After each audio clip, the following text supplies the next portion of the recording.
Yeah, so my name is Juzer Dhondia. I work with at National Water Center, but I'm basically employed by UCAR as a UCAR scientist.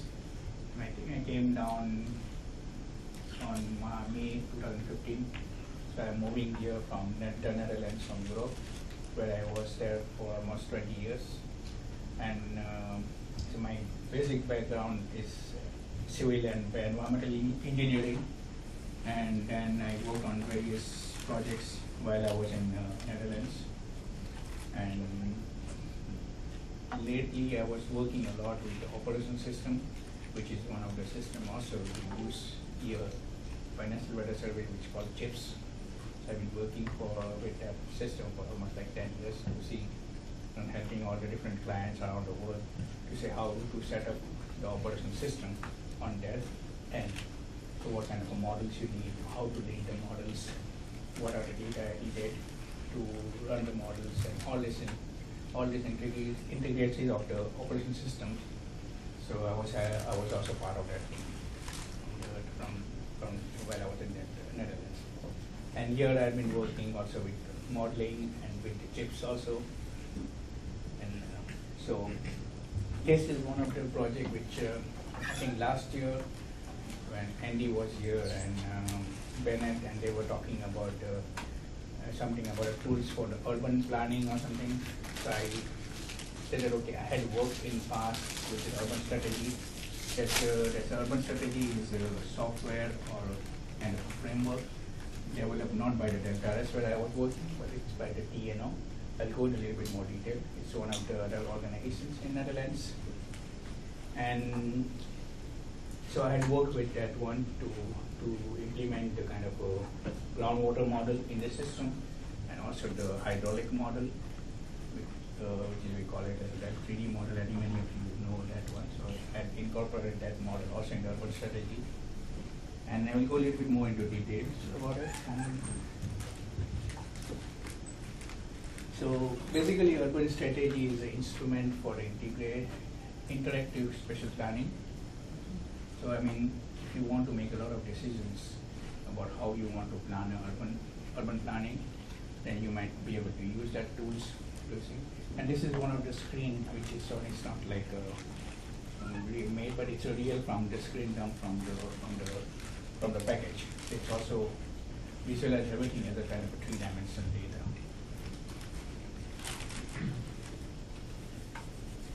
So just to give you a short background about the TNO. So TNO is basically the Dutch organization for applied scientific research. So TNO name comes from the toegepas, natuurwetenschappelijk onderzoek. That's a kind of translation for applied scientific research. And it's also a non-profit company in Netherlands. It's one of the largest also non-profit company, which does a lot of different things, and not only water part, but it affects all the different things. So they also do a lot of research work, and they also certify many of the products, like certified by TNO. So they do have testing laboratories and everything that they certify a lot of products from the Netherlands. And so, as I mentioned, I was on a temporary assignment to work at TNO, Delft, while working at the Deltares in Netherlands. So, if you have any questions, please shoot any time, and I can answer you. If you can wait till the end, it's also good. But meanwhile, I think I have a questions for you. So, what, for example, like I mean, if you think that if I have a financial money, I have a money, and then I want to construct some building, I might say, okay, the quad is free, I would like to put it in, or maybe the Selby place where the fountain is useless, I would like to just put it in. New building, because I would like to have more space. Is it feasible? So there are lots of things to think. It's not only the financial thing, but it's lots of different factors are involved. So I mean, I just would like you to hear from you what are the things which you come through your mind. It can be anything. It's just example for our university, but it can be anything. I mean, if I want to have a development or some building or structure, it might be a building, normal residential building, it might be a building which is a government building. So what are the factors you might need to consider that? infrastructure, right? Yeah. Sewage, water, Yeah. parking, Yeah, that's good. so on. Commuting time. Sorry? Commuting time. Commuting time, okay. So what are the different things from the technical, scientific things? Size of the drainage pipes, size of the drainage system. Yeah. You are inside of the during the sprawl. Okay. What are the things? There are lots of different things are there. So I mean, I just got some cartoons, but like everything expanding and people's lives are being affected. So also people is also affected. So the things what you might be having a nice house somewhere in the woods, and probably in another few years it might be in the middle of the city. So the whole thing is affected. That means your value of your house might go down or might go up. The quality of life might reduce because before you had a nice place, your quality of life was good. So the quality of life also plays an important role. The whole ecological environment, surrounding environment changes. So like when you consider the groundwater pattern also changes. The groundwater also changes. So if you look at the flooding, maybe the whole flood pattern changes. So what it might be considered as a safe thing, now it might be in the flood risk zone. So there are a lot of different things are being affecting when you are planning something with the urbanized, especially because in urban areas you have a lot of, if something goes wrong, like flooding or something, the casualties or the financial might be quite high.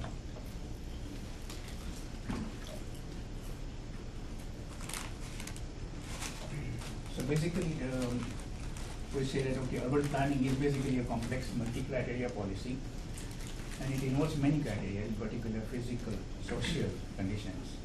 The cultural issues also comes up. Like somebody said, oh, now I cannot come to next to my church or to my temple or something else. The technical difficulty, like you said, sewage products and everything. Environmental issues comes up also. Of course, economics is also there, but if you don't have enough money, then you might not be able to place it, but then you have to think about it. Okay, I have so much budget. Can I place this building somewhere in here, or I have to move it somewhere outside because I don't have enough budget. I cannot buy that land or something. So it might be a political issue also. And of course, they're like ecological and everything like that. So there are lots of different things are there involved in the plan. And not only that, because it's also like a lot of different stakeholders are also involved, and different have got different priorities. Somebody will say, okay, for me, it's quality of life, or quality of life is important. Some other person will say, no, for me, security is important. So how do you make a decision? I mean, you just simply say, okay, I have money, I'm going to put it in. It's not possible. So that's why I think this kind of a planning tool was developed in TNO to consider okay, can we use this kind of various different functionality and build it in a framework which can trigger with different things. If you are placing a building here, then it might trigger the air pollution, it might trigger the quality of life, it might trigger the things about the noise level. Because if you get different development, the noise level of the surrounding area might increase. So you have to consider a lot of different points. So I just wanted to put this disclaimer. So just to begin the presentation, I think just give you a short introduction about what is city urban strategy. And I don't have much, too many slides, but I would like to show some video. And one of the last video is in French, but I will try to explain you beforehand. You can just view it.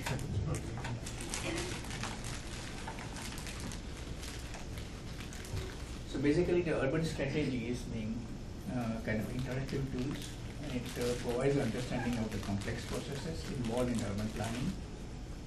So it tries to help you to understand what are the different factors involved when you want to do some planning in the urban planning.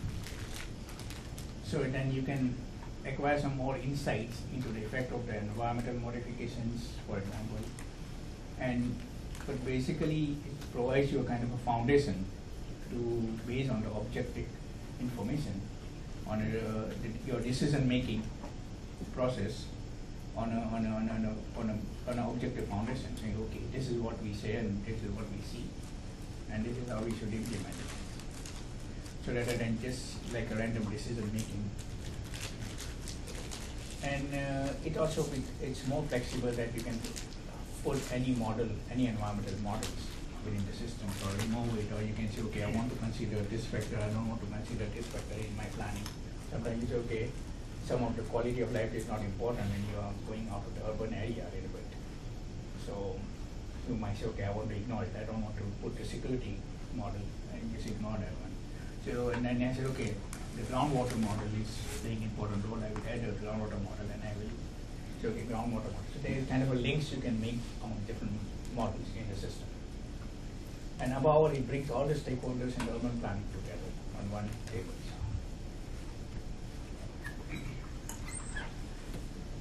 So just to give a schematization of the urban strategy, it basically involves with the kind of, I just use my this is a 3D data store. It's called 3D data store because it includes the three-dimensional spatial data. And then this is a layer of different models. Here you can see that this is a traffic model, noise model, the quality of life model, the groundwater model, and different models are attached. And above all, it's basically communication layer, so which being communicating among the different models. Say, for example, if you make some changes to the, this is basically the kind of the spatial layer, you do some changes, immediately it will trigger all the different models and it runs. So for example, if you do some layout of the roads, then it will first go and look for the traffic model, and then based on traffic model, then it says, okay, now traffic has been calculated, and based on the traffic, it will start running the noise model. So okay, if the traffic is increasing, what might be the noise model? So like that way it will go on triggering all the different models which are linked. So this is basically how this urban strategy works. So urban strategy is linking to a central 3D dimensional spatial database. Then the communication layer is facilitating the exchange of information among the different models, and enables any change in a particular model to be immediately calculated by any other model. So for example, if you also even change some factors in the model, for example, traffic model, it will recalculate the traffic model and it will trigger again the noise model, and like that way it will go on the cycle till the whole cycle is completed. And all testing is, you can kind of program it, like means it's not hard coded, but you can see which model is linked to the which, and what are the kind of a linkage, what parameter we change which might affect this model.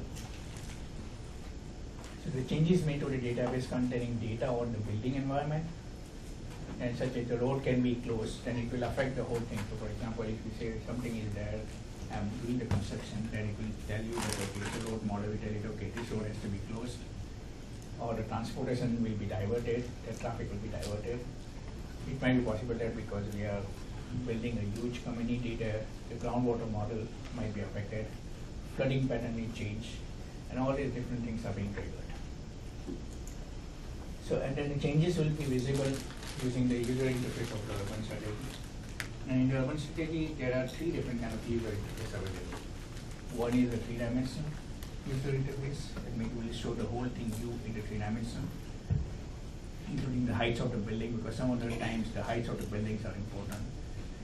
And just a 2D map is just a great map, like a Google Maps kind of thing. And the 1D charts might be that it might give you an indication of what might be the indices and the indicators which are affected. For example, what might be the quality of life, is it increasing or is it decreasing? So all these different things are there. So there are three different types of the user interface available to make you a good kind of a judgment what's happening when you do any modification or plan. So this is one of two videos. I mean, it's quite related. These two videos are quite related. It's in English, by the way, and but it's about 2 or 3 minutes. I would like to just start. to give you a background of what's happening with the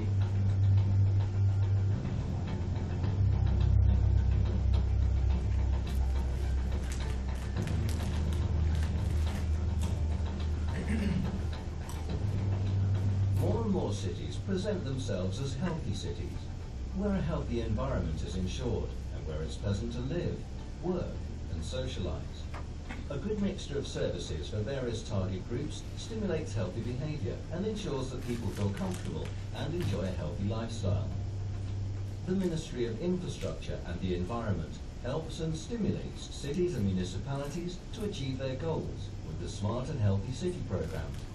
TNO was asked to support the pilot in the city of Schiedam with urban strategy.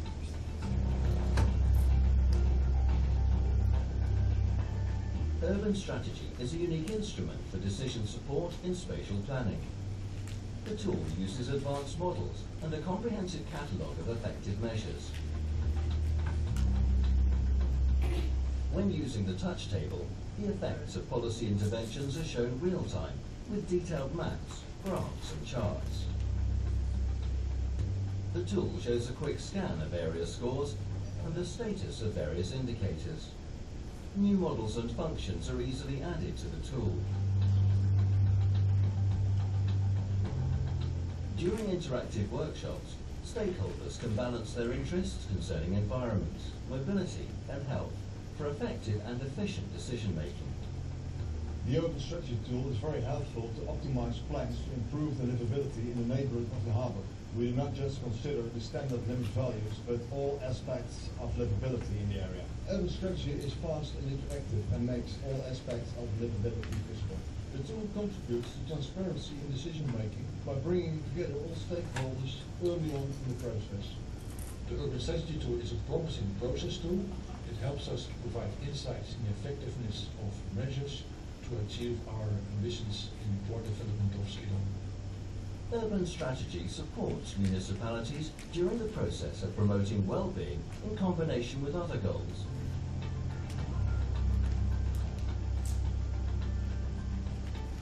Would you like to know more about the advantages of TNO Urban Strategy for your project? Feel free to contact us.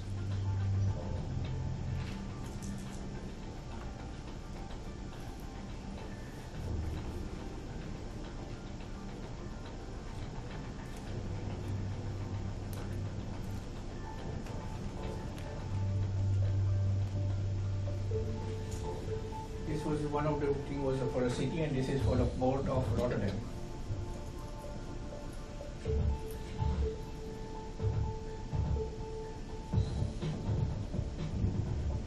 Urban strategy advises maintaining activities to ensure proper food and lifestyle. But every individual has used the goals of our TNO, accelerates and improves urban spatial planning. Urban strategy makes getting information from several computer models easily accessible. These three-dimensional models show the area under study and simulate several aspects. These aspects include traffic, air quality, noise, safety, sustainability, and underground water. By doing this, future results and current spatial planning are visual and accessible. City planners and decision makers are presented with indicators that show the quality of the urban environment. Urban strategy was designed with many decision makers in mind. City councils, provinces, project developers, city planners, planning consultants, and housing corporations can develop their optimal spatial plans. Stadsaal Rotterdam gaat over de transformatie van een groot aantal binnenstedelijke havengebieden. De inkomst van maatstaf 2 en het wegtrekken van grootschalige havenactiviteiten uit het centrum ontstaat er ruimte voor nieuwe activiteiten en functies in die binnenstedelijke havens. Het is een hele grote gebiedsontwikkeling. Het gaat om 1600 hectare en dat maakt ook een complexe opgave. En ja, bij die complexe opgave past het goed om een modern, innovatief hulpmiddel in te schakelen. En dat is voor ons Urban Strategy. De verwachtingen die wij van Urban Strategy hebben, is dat het ons helpt bij het hanteren van die complexiteit. We verwachten ook dat het ons helpt om snelheid in het project te krijgen, dat we dus besluitvorming kunnen versnellen. Vanwege het integrale karakter van de strategie verwachten wij dat de verschillende disciplines die met het ontwikkeling bezig zijn, beter met elkaar zullen samenwerken.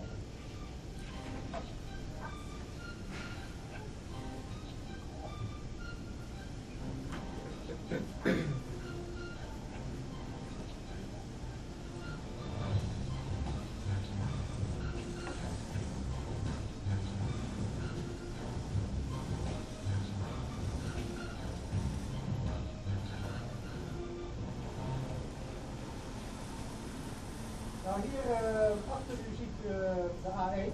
De A1 is op dit moment 7 baan, 6 banen door de parkenstrook. For extension of the highway. Opdracht van Verkeer en Waterstaat gekregen om die te gaan verleggen. Ze willen hier voor het schuin dat Zeiland in. De A1 ongeveer 300 meter naar het zuiden gaan verleggen. En dan wordt het 12 rijstrook. De rij 12 banen geeft heel veel geluid. En nu moet er wel wat gaan gebeuren. Je hebt het verleggen van de weg. En er wordt ook nog een spoorproject aangepakt. En als laatste wordt het vlak naast de snelweg willen ze nog ongeveer 5000 woningen gaan bouwen. Nou, je begrijpt dat allemaal tezamen noodzaak tot een integrale benadering. De strategy heeft in een hele korte sessie, want we hebben 2 dagen met een aantal mensen bij elkaar gezeten, hebben we heel snel kunnen schakelen tussen hetgene wat we dachten dat goed zou zijn, feitelijk een advies, wat wil je, en alle wensen van alle mensen die daar waren, of het nou raadsleden of bestuurders of ambtenaren waren, die konden heel snel wensen inbrengen en dat kon snel worden meegenomen, maar meteen met het resultaat erbij. En als voorbeeld, deze van Muiden wilde graag een landschappelijk ingepaste snelweg. Nou, in de eerste berekeningen leek het zelfs bij Muidenbergschermen op 20 meter hoog noodzakelijk. Nou, door een aantal kloppen te gaan draaien, kon je bijvoorbeeld een stukje verdiep te gaan doen, of het asfalt wisselen van naar dubbellaag zo af, wat bijvoorbeeld extra geluidsdemping kan. En dat weer in relatie met een scherm van bijvoorbeeld 6 meter. En heel snel werd duidelijk dat die maatregelen effect hadden. Making spatial planning decisions normally takes several months. Urban strategy improves this process. By first performing detailed research, urban strategy offers the chance to make spatial planning decisions in one interactive session with reliable results. In this session, knowledge and insight are shared optimally between participants. The information that results from these sessions is cohesive, insightful, and interactively accessible.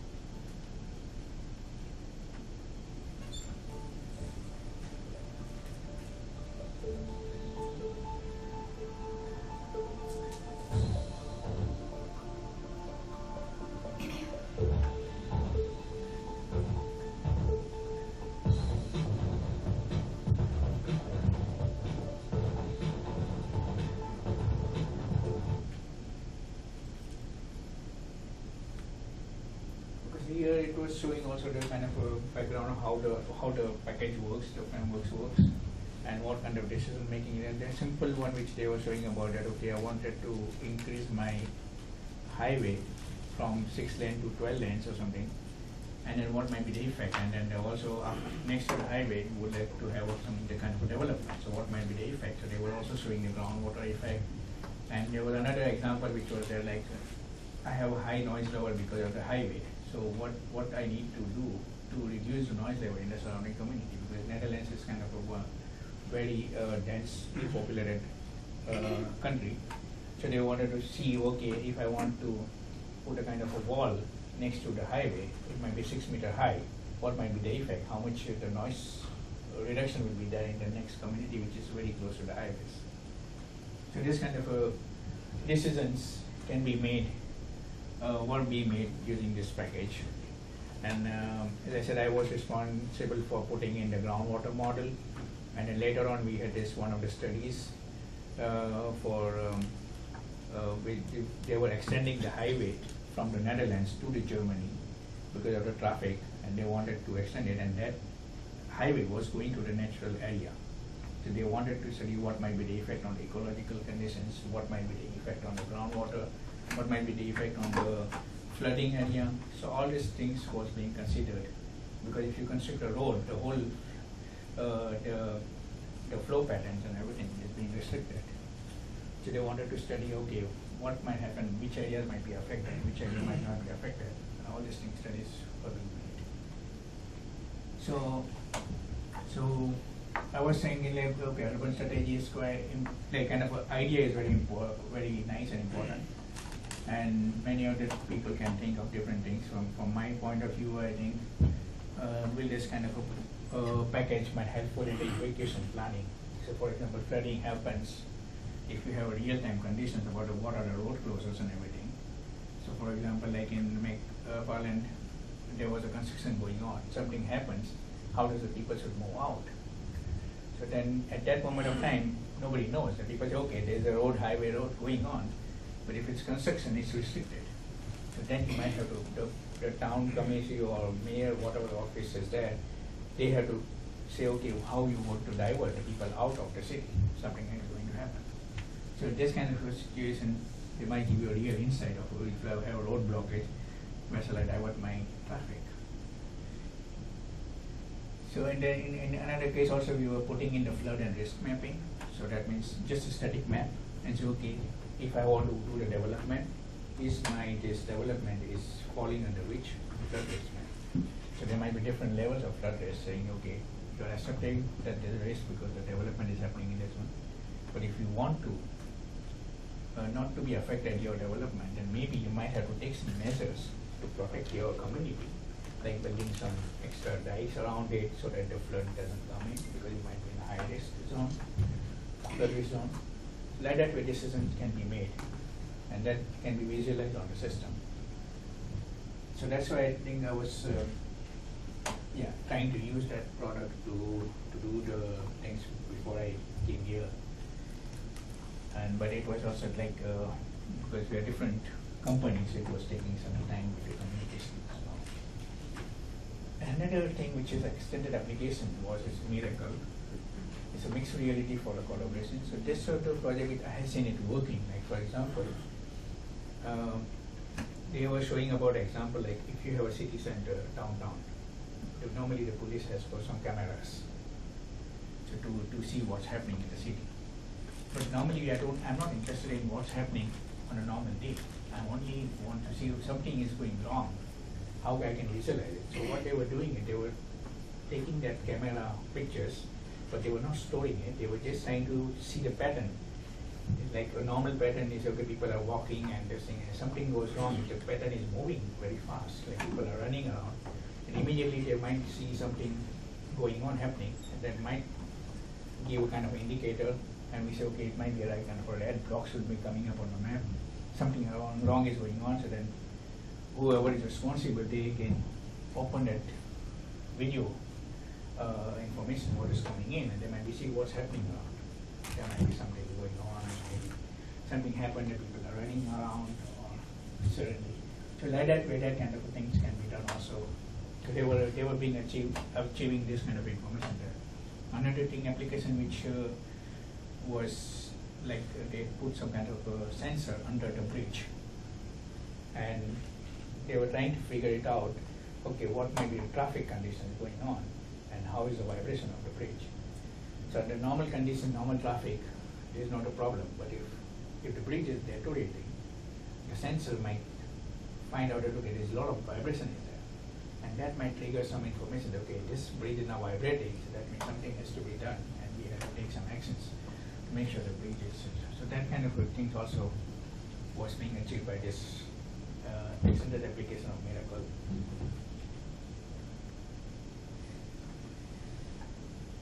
So the Miracle was applied for the The Hague city. I think The Hague city, I don't know whether anybody knows about The Hague. So The Hague is basically the international city of peace and justice, because in The Hague, we have the Peace Palace, where the World Court is there. So, and as it was mentioned by a United Nations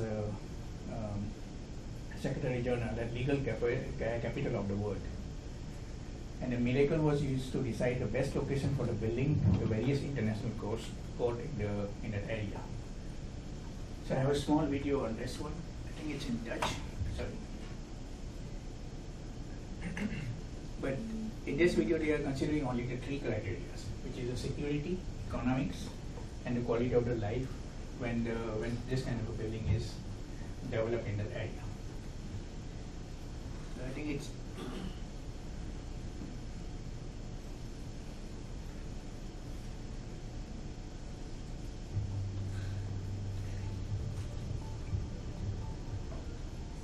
so the underlying principle and concept is basically same as what is urban strategy.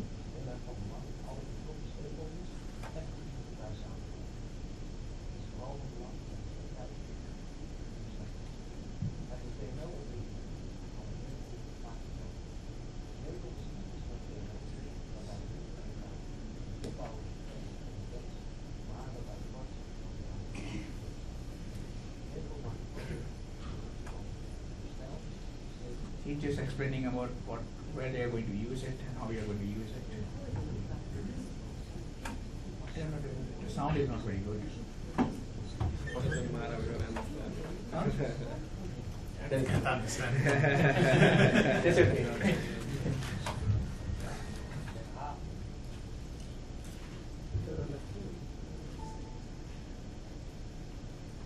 Is bezig met de ontwikkeling van de internationale zone. In die internationale zone. He's telling about it in Den Haag. We are busy with setting up the international port area. Het hart is waar we nu hier staan.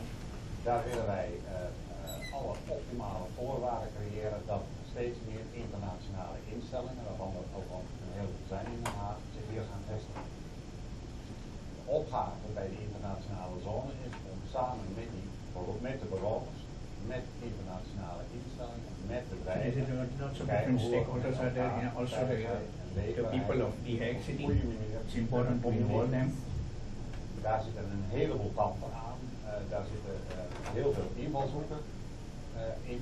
En wat heel belangrijk is, dat Miracle ons in staat stelt om met elkaar een heel afgewogen pakket te ontwikkelen. Hoe je nou het best recht kan doen aan zowel de belangen van bijvoorbeeld het Joegoslavië-tribunaal hiernaast, of Europol, wat hier gevestigd is of wordt. En natuurlijk ook het Nederlands Congresgebouw, het OPCW. Maar ook de bewoners die hier op niet al te grote afstand vandaan wonen. Miracle maakt gebruik van alle beschikbare kennis van TNO om inzicht te geven in de consequenties van beslissingen. Dit is mogelijk omdat alle beschikbare kennis is gemodelleerd.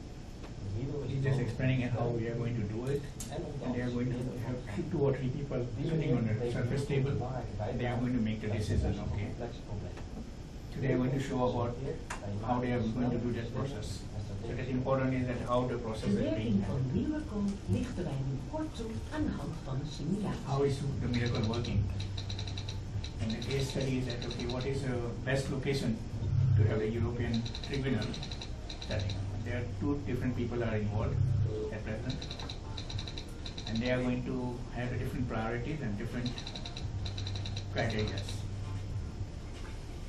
De deelnemers starten aan een multi-touch tafel voor het kiezen van de beste locatie voor het Europees Tribunaal. Deze tafel wordt gebruikt voor het gemakkelijk kunnen invoeren van gegevens en het visualiseren van de resultaten. Er wordt gestart met het vaststellen van de criteria die de verschillende betrokkenen belangrijk They are vinden. selecting their thing, De what is the deelnemers quality of duiden life, het belang what is van de the criteria economic, aan door het and what is the security, file and security. So both the person has got different options. One person says, okay, I am having more of the economic side because I want to see the budget. Another person says, my security is important for me. So he selected the security a little bit more. Bezuinigingen moeten er allemaal rekening mee houden. Dus daar probeer ik And he said, okay, I would like to have in this time or a period, because this Nu was de about 2 years back, uitgangspunten but duidelijk zijn, starten de deelnemers met het when the ontdekken economy van was a little bit down, so they said, okay, for me, Men bespreekt de economy is better. verschillende I don't want to spend too much money. mogelijkheden met elkaar. Om de consequenties van bepaalde afwegingen en opties beter te kunnen inschatten, kan Miracle de deelnemers direct laten zien wat het resultaat is van een voorgenomen beslissing. Hierdoor kunnen de deelnemers snel verschillende scenario's doornemen en worden de consequenties van een beoogd besluit overzichtelijk in kaart gebracht. Maar ik vond het heel mooi dat je, doordat je die scenario's echt kan doorlezen en gelijk ook ziet wat de effecten And then at the end of this thing, they will show that, okay, how they will come to the decision. And They explain about it. Is extra inzicht. He's explaining that this is nice, that this product is helping us to get this thing. Nadat de deelnemers met behulp van Miracle de verschillende scenario's hebben besproken, is het belangrijkste moment van het proces aangebroken. De deelnemers moeten een keuze maken. So now they have to make the decision and they have to make the choice, which one is better and which one is. Over waar het Then now they are deciding on which choice.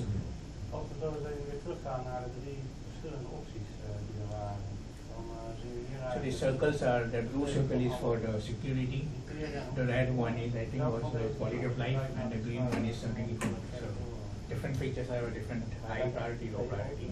Buitenvuring heel mooi, qua ligging en ook de leeftijd daar is mooi, de economische kant is goed. Deze laatste optie ziet er goed uit, van de prinseselijk graf. Daar blijft gewoon het probleem van de kosten. So one option is very high costly and another option is less costly. So then they can make a decision accordingly that okay, which options to go and which what I can select. So this is the mooie control thing.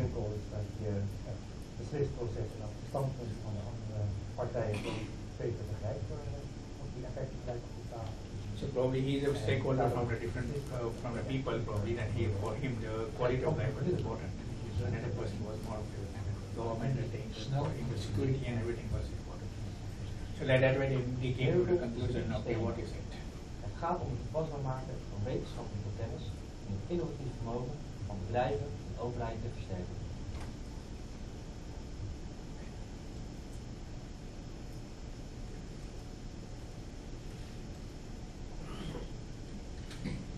This is basically the end of my presentation. So I don't know what do you think about this kind of a product. I mean, I don't know whether we can work together with them or something, but this was I think mainly because there's Bennett and they were interested in what to do. And I think geography they also doing something about the university about planning or something. Well, there's a new Center for Transportation, or the UA Transportation Institute that just been established, so they may be interested in that. But let's thank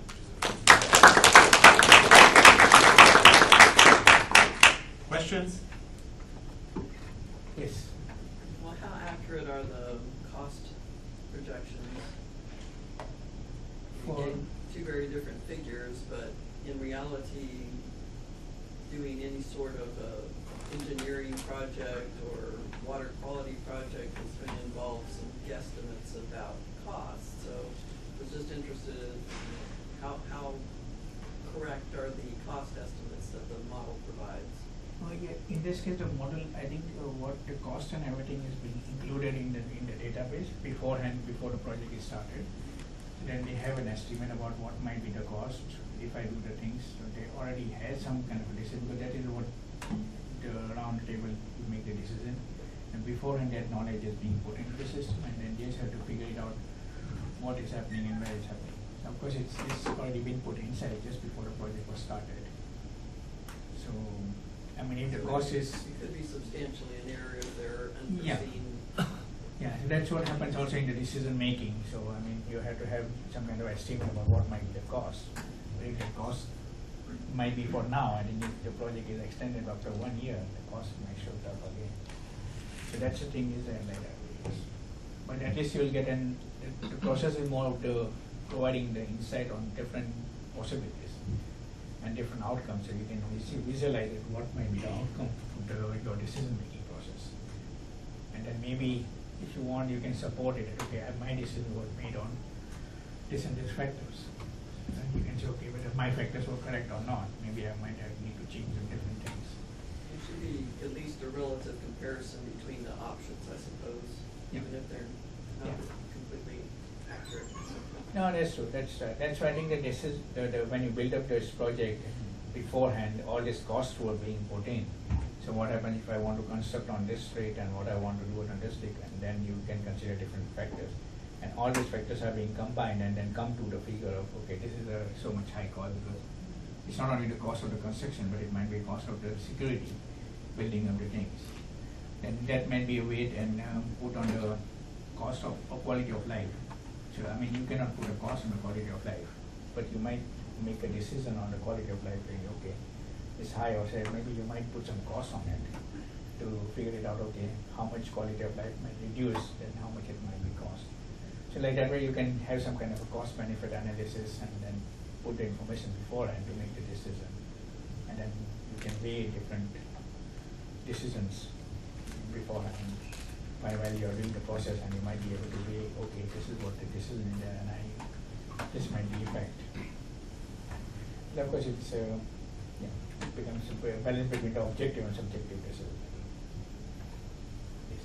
In terms of flood, I saw you have those 3D maps in the program in there. What's the fidelity of the? I saw someone drawing a building in there. What's the fidelity of what you have, in the program compared to the reality of the setup in the urban area? And second, is that just all flat maps or elevation also taken into account in that? Yeah, that's why I think it is not a 3D database. That means some of the elevations of the buildings, when you put buildings, the elevation of the buildings is being taken into consideration. Like the footprint of the building for the whole, is that? Yeah, so it's kind of put up, and then you just define it, okay, what might be the height of the building, what is the height of the building. So it all depends on what is the condition at that moment of time, what the model is there, and then if there is a kind of a flood model or the flood model, then it might go around the building, and you might be able to see what's going on in the building. So, yeah, I think it's just basically a kind of gives you an indication of what might be happening and what you might need to consider it in the future when you want to really make a decision. Then what might be the things we do? Because many times what happens, if the planning process is there, they want to plan some construction, they might ignore the things about the water. They might say, okay, I'm looking at this construction, I want to build it, I have money, I have this facilities, everything is clearance is being done, I just build it. But they might not consider the things, okay, what might be the effect of the ecology, what might be the effect of the groundwater? Because that is something to some other department. No, so mostly, for example, the initial state, I understand that when you want to put a building, we can come and draw it, put height and stuff, but there's the initial state is relative to what's actually there. So if there is a building that's there with all the information, with all the area, all the high fidelity. Yes, the real information is there. Like I said about the road construction and everything, that maybe this one is going to the town hall or to the city commission or office. They might be able to put it in, okay, my roads are closed. And now something happens now, then they might be able to see, okay, these are the roads, how I want to divert the traffic. So that kind of information they can put it in. So they might be able to close the roads, and then maybe something in the future it happens, and then they can say, okay, now this road is closed. But sometimes you might be able to ignore it, or whatever else. You might say, okay, I would like to make a decision to open the road for this purpose. So, yes. I have a couple of questions. One is about the models you mentioned. You mentioned there are several independent models about these possible environment factors or aspects. So what are those models? What kind of models? Is it like agent-based models for simulations, or some other kind of models? I think there are different models out there. I don't know the model which was put by the TNO side, but most of the models they have kind of a very specific air quality model they have. They also have developed their own traffic models. They put the traffic models in that one. And from our side, we were putting the mode flow, the groundwater model, and like I said, the 3D model was also being put into the system. Yeah. So you can put any different any model, whatever you feel, and attach it in the database, and that will be, because most of the model will be using the special data, and the data is in the database. Yeah. That will be using it and constructing the model. Yeah, about the data part, the database is 3D data, and so what kind of database management system, or is it a commercial database system, or you do some customization? I think you were using the Oracle. Oracle database. Spatial? Yeah. Oh, this or 3D maybe. Great. Okay. And another question, last question is where those data are from. Like in the video you showed, it contains a lot of data on the buildings distribution, road network. Road network, I think is public available. I'm not sure what is the precision of the size of the road. and also there's water informations like groundwater. So maybe this can come from simulations or some other like hydrological models. It can also come from observation data. Since some places now has more sensors deployed in cities, like maybe in China there are a couple of cities like that. So in this tool, or in the demo part, like the one in the city in the rural. So where's the data from for those projects or sample projects? I think that data will be coming from the plan. Like for example, if the city of Rotterdam wanted to implement that one, they have to submit the audit information. That's what your question is. Yeah. Basically, from where the data comes in. Yeah. Yeah, so so that in that example, they already have all these kind of data, like Yeah. buildings and transportation, water. Yeah. Yeah. So they should be having the data. So that's why I think this project is mostly for the small area, like an urban city or area in urban city where development happens, and then you can feed in the data and then build up the project from that point of view. Do you have an idea how they got those kind of data? Are they like simulated data or observations from sensors? What kind of sensors you're talking about? Like you put sensors on the highways to measure noise, or some sensors you put on the ground to measure water. Just kind of That you can do it, but in this case, I think they were just showing it. Okay, what is they know what is the base condition. They might have calibrated the models, and based on the base condition, then they say, okay, what might be the actions, and they already developed the model specific for that particular area, and then they just run this transportation or a noise model or something like that, and from that, of course, you can. There is not much information about the observed data here because the models are being calibrated and put it into the system.